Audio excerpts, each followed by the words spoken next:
What's going on, YouTube? We just got finished touring a property down here in North Carolina. Fantastic tour, fantastic meeting. Here's number one. I posted a video a couple weeks ago about just how I'd lost an apartment building deal because I didn't get on a plane to go and view the building, meet the owner and shake his hand, look at him face to face. You know, as they say, fool me once, shame on you. Fool me twice, shame on me. So I decided not to make that mistake again. An opportunity came up.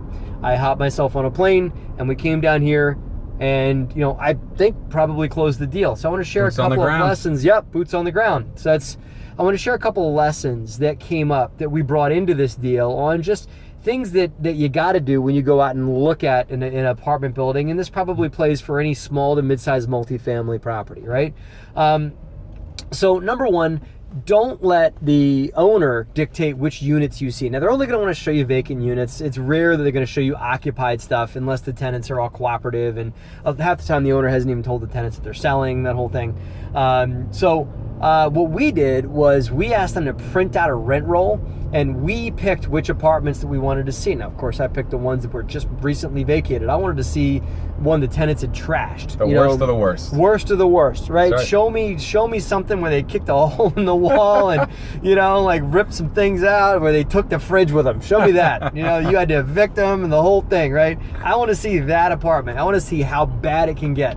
And then obviously, yeah, of course, show me something you've turned that you're proud of, that you wanted to show me in the first place and stuff like that. So make sure that you get to dictate some units that you're going to go see. Don't let the owner dictate everything you're going to see, because they're only going to show you the really good stuff. That's number one. Number two, look at the major things that are going to cost you a good bit of money to improve when they go bad. Those things just off the cuff are the roofs, the HVAC systems. Parking lot. Yeah, parking lot, right? And this particular complex is going to need some work in repaving the parking lot. I forgot to tell you, the windows are going to need some repair. A lot of the windows seals are busted and are leaking badly. HVAC units, this building has all individual HVAC units for each tenant, 198 units. Adds up. Right. What's 198? Yeah, right. How much Yeah. does it cost to replace an HVAC unit times 198? Yeah. That's what you're looking at, Yeah. right? So, and you brought up a good point too. What's number three about going to go look at a deal like competitive set, right? So Yeah. make sure that, you know, you're not buying into, whenever you look at like a broker's package or something like that, you're actually taking a second to digest what it is that's being told to you, to see if it actually makes sense. Don't just buy into what you're being told. Actually sift through it. Yeah. You know, go drive the comps. That's what we're doing literally right now. Yeah. We're going to look at competing buildings. We're not just going to go to the victory lap or go back to the airport. We're sticking around town. We're going to go and we're probably going to go drive the complex at about 10 o'clock tonight and see how it looks late at night. See if there's any shenanigans going on. See who's hanging out at night. Right. See if it's a bad element. Hopefully no one, but we'll find out. Hopefully it's quiet. We'll see.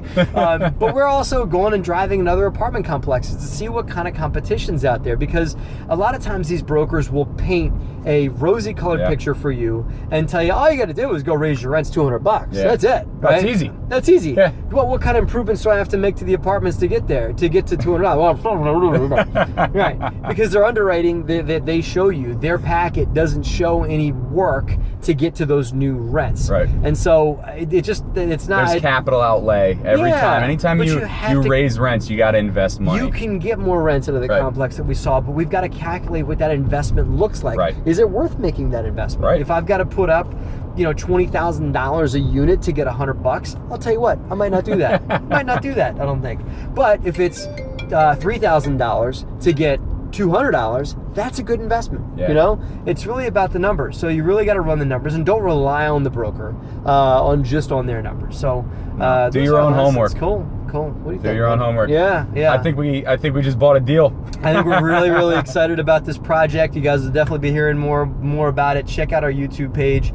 And if you guys aren't already subscribers to our YouTube page, what are you doing? Subscribe. Sign up. Subscribe to YouTube. There's a button right here on this thing. Subscribe to my newsletter. Click it. Click it. Subscribe. Thank you guys for watching. And as I always say, have a great and profitable week.